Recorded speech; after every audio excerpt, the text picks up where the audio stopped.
Hi everybody, welcome to the Quiz 2 explanation for Lesson 7.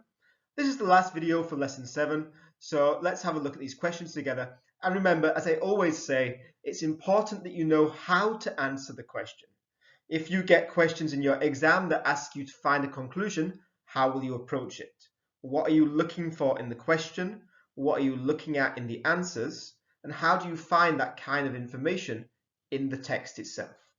Memorizing answers is not going to be useful. You're not going to see these texts again. What is useful is knowing how to answer the questions. So let's go through the questions together. So question number 1. Which of the following conclusions can be drawn from the author's statement and the people matched the land at the start of paragraph 2? So the people matched the land, we're looking for some kind of comparison between the people and the land. A, the white man cheated and stole. B, the people looked rugged and craggy. C, a man killed by an enemy was not buried. Or D, the people were as violent as the weather. Let's have a look from the beginning. Answer A is about a white man. We don't know about the others if they are white man or ethnic people, but we can have a look at the passage. My mother was Athabascan, born about 1875 in a little village at the mouth of Hogatsa River, a long day's walk north of the Arctic Circle. So we're talking about Eskimo place.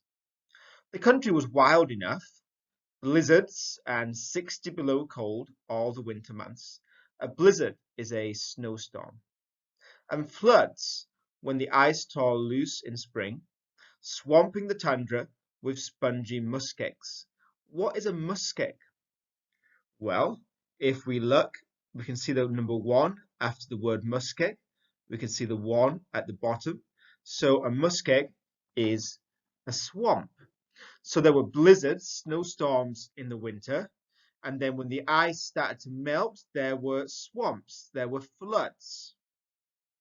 So that a man might travel down the rivers, but he could never make a summer portage. A portage is a carrying a boat between waterways. So he can never carry his boat between the waterways of more than a mile or so between them. And the people matched the land. From the earliest time in Alaska, there have been bad feeling between Indian and Eskimo.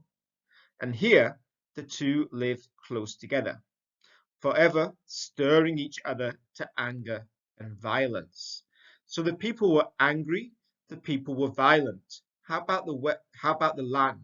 Well, the land could be the physical land or it could be the environment. What do we learn? We learn it is in the far north, so very cold. We learn that the land is the Athabascan land, the Eskimo and the Indian land. We learn that the country is very difficult to live in. It is wild. Wild because of the blizzards. Wild because of the cold weather. Wild because of the flood and the ice. So it's a very difficult place to stay. There's nothing in the land about cheating and stealing. And the people that's being compared to the land are the Athabascan people, the Indian and the Eskimo people. B, the people looked rugged and craggy. Rugged and craggy might mean that the skin is cracking. They might be quite strong. They might look like they've been in many fights. They might look like they live outside. I'll give you a great example actually. If you think about older Pee-Pee and Poo-Poo, if they've lived on a farm, if they've lived in a village, when they get old, they look quite worn out because all their life they've been doing difficult, hard work. That's kind of the idea of craggy. It's a little bit worn out. They've done a lot of physical work in their lives. But the land is violent. The land is wild and violent. So the better answer would be answer D. For C, a man killed by the enemy was not buried may be true, but there's no comparison there with the land. And we are looking for something about matching the land, matching, being compared or contrasted to the land. Number two, based on the context clues, that means before and after the word, what is the most likely meaning of the phrase preparing a potlatch in his memory? So let's find that sentence first. We need to find where it says preparing a potlatch in his memory. His people would soon be preparing a potlatch in his memory. So preparing a dance of celebration, preparing a special ceremony, preparing a ceremonial bowl, or preparing a welcome home dinner. Well, let's go back to here. If an Indian lost his bearings and tracked the caribou, that's an animal, past the divide that separated the two hunting grounds, that's the Indian and the Eskimo, his people would soon be preparing a potlatch in his memory, the memory of somebody. Well, you remember somebody after they have gone, for he was almost sure to be shot or ground sluiced, and his broken body left for the buzzards, left for the birds to eat. So he would be killed. And so people would prepare a potlatch in his memory. They would prepare something to remember him by. We might think about a funeral. After somebody died, we have a funeral to remember them. And then if they're Christian, they might be buried. If they're Buddhist, they might be cremated. But these are two ways of remembering and then removing the body. It's a special celebration of the person. Well, it's not going to be a dance of celebration. A funeral is not often a dance. And it's not a special bowl either. It's a ceremony. It's a celebration. It's a memorial. It's not going to be a welcome home dinner because he would be shot. The body would be left for the birds. He would be dead. So it cannot be answer D. B would be the best answer. Preparing a special ceremony. A ceremony to commemorate him. A ceremony like a memorial to remember the dead. Based on the excerpt, what happened when gold was discovered on the Seward Peninsula? Both the Indians and the Eskimos made fortunes. The white man invaded the native lands. Violence between the Indians and Eskimos decreased, or the country was tamed. Well, let's have a look. We haven't come to that yet, so let's continue reading the passage. Then, in the 1890s, prospectors found gold to the west on the Seward Peninsula. Prospector is somebody that looks for gold. And the white man came tearing through. Now, tearing through seems a little bit violent. If you tear paper, you destroy the paper. The white man came tearing through. Why doesn't it say the white man traveled through? Well, travel would be a more neutral word. They're using a very strong verb here, tear, and that verb has more imagery attached to it, very negative imagery. Mostly, he was as mean as a wounded grizzly. He was a mean man, like a grizzly bear. If you hurt the bear becomes even more dangerous because they defend themselves. He, the white man, never thought twice about cheating or stealing from the native people.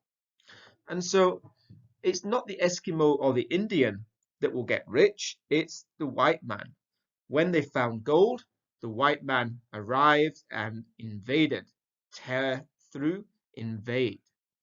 We don't know if the violence between the Indians and the Eskimos decreased, and we can guess that because the white man would cheat and steal, we can guess that it's the white man that makes the money, not the Indians or the Eskimos.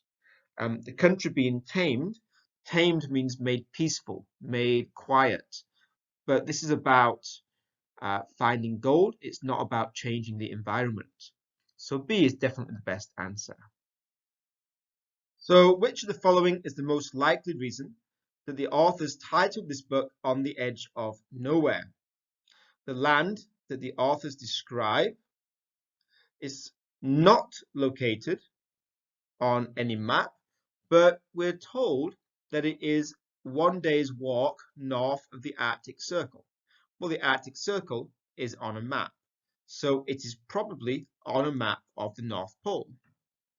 It is easy to become lost in it, maybe because there's blizzards and floods, but becoming lost doesn't really match to the edge of nowhere. You could become lost in the city if you don't know your way around. So you could be lost anywhere. Lost does not really match the edge of nowhere. Being unpopulated today, well, we don't know. We know in the 1890s, the white men came. In 1875, there were Native Americans, there were Eskimos and Indians, but we don't know about today. That answer would be not supported, not given by the passage. C, located in a very remote region. Well, if we think about nowhere, nowhere is quite remote. Nobody goes to a place like nowhere. Nowhere means a place where nobody wants to go to, and it's on the edge of nowhere. So it is very remote. It's somewhere that not many people would like to go. C would be probably the best answer, especially when we think about it's a day's walk from north of the Arctic Circle. The Arctic Circle is very northern part of Canada, Russia. If we go north of the Arctic Circle, we're going to the North Pole. There is nothing at the North Pole. There's no town, there's no village, there's no people living in the North Pole. So that really is nowhere in terms of where humans live. So question number 5, on to the second passage. What does it mean that Da Vinci took all knowledge as his sphere? He was brilliant, he was confused by career possibilities, he had varied interests, or he could not concentrate on one subject. Well, let's look at this first paragraph. Can we see where it says he took all knowledge as his sphere? Well, it says it there. What can we see before that? Well, Leonardo possessed a variety of artistic talents. He was an architect, planning buildings, a sculptor, making statues, a musician. He also did original work in mathematics, geology, the study of rocks, engineering, anatomy, the study of the body, and every other science in his day. So he has many different areas of interest in art, in sculpting, in mathematics, in engineering, in science. He has a lot of things that he is studying, that he is good at. So this suggests that he had varied, which means many different interests. D is possibly close, that he could not concentrate on one subject, but was it that he could not concentrate on any subject, or was it that he was just very good at everything?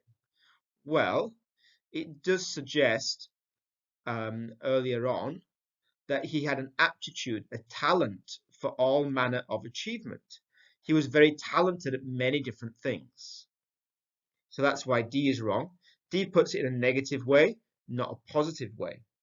And B, confused by career possibilities. Well, these are not career, these are areas of knowledge. Okay, a career might be a doctor. You might use anatomy to become a doctor.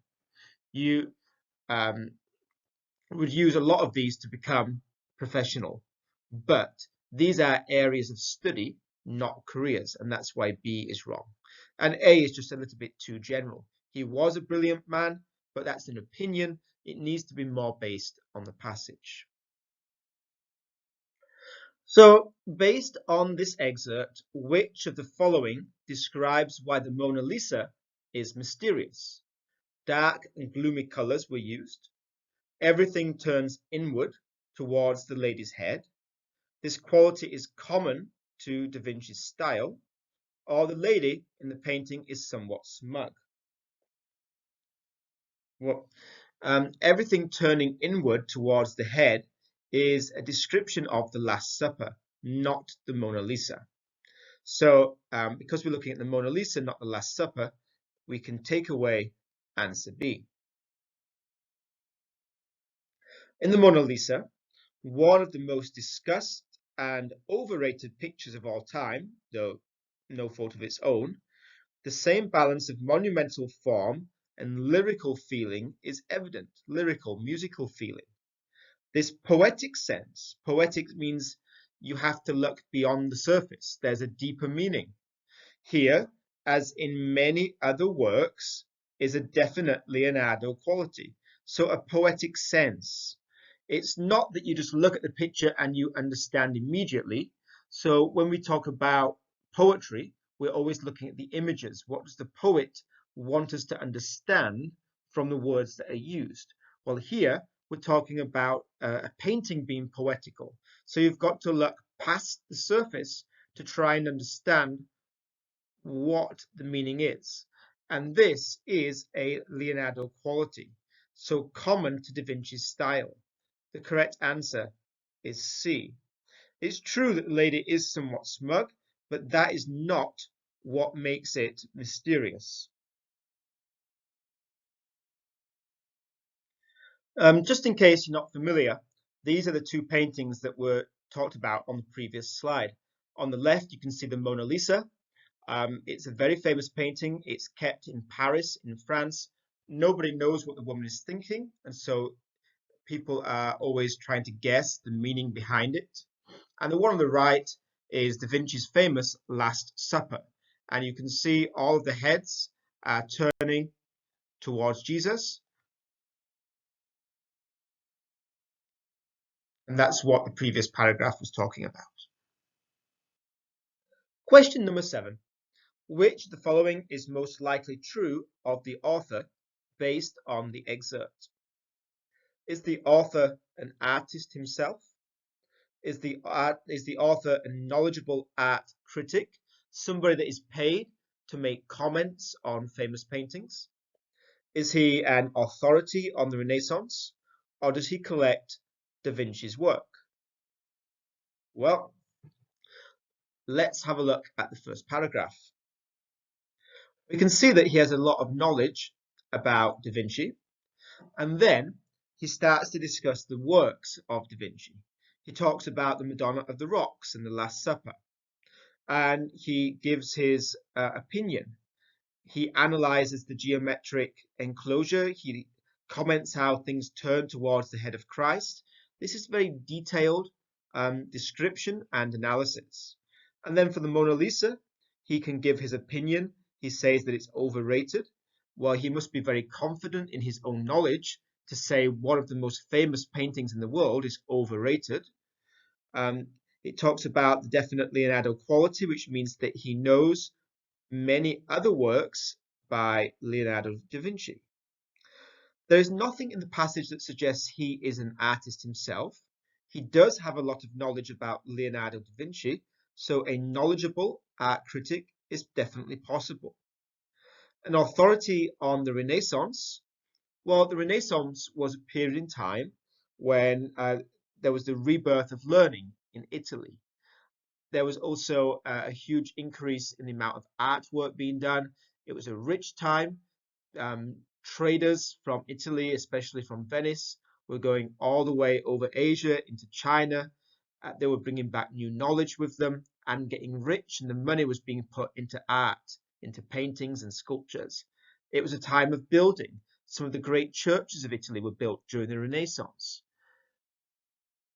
But this passage is only about Leonardo da Vinci. He is there right at the beginning, and he continues to be here at the end. The whole passage is about Leonardo da Vinci. We don't know if this author has knowledge about the whole of the Renaissance, or if he is just knowledgeable about certain painters. So to say that he is an authority, he is an expert about the Renaissance period of history, would be too broad. Now, would he be a collector of Da Vinci's works? Well, Da Vinci is one of the most famous painters of all time. His works are extremely expensive. There can only be one or two people in the world that would have one in their own collection. The majority are in museums because they are so famous. People want as many people as possible to see them, and they are so expensive to buy. So I don't think he's going to be a collector. Da Vinci is just too famous for a single person to be collecting his work. So we can take away D as well. Last question. Which statement accurately contrasts the Last Supper and the Mona Lisa based on the opinions expressed in this excerpt? Both paintings remain relatively unknown. Well, it says that the Mona Lisa is one of the most over-discussed pictures of all time. People have talked too much about the Mona Lisa throughout the whole time that it's been in existence anyway. It is not unknown. It is very famous. So A is wrong.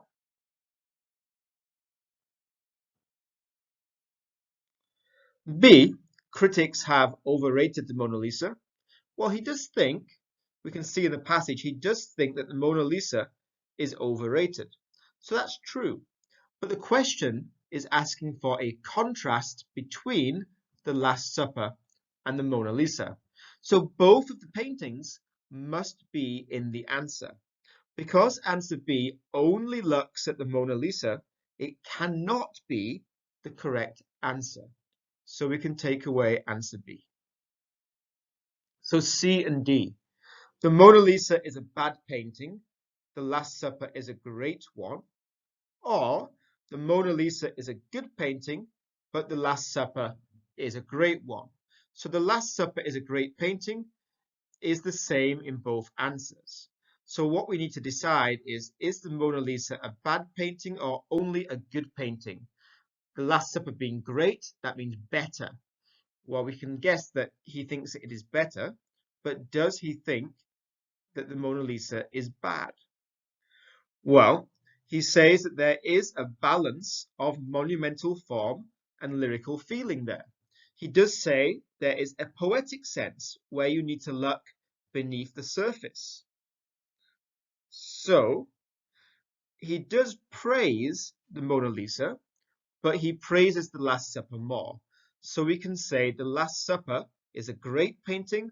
The Mona Lisa is only a good painting. It is not as good as the Last Supper, but it is not a bad painting. Well, that's the end of this explanation video. Hopefully that's helped you to understand how to approach these questions, and lesson 8 will be uploaded very soon.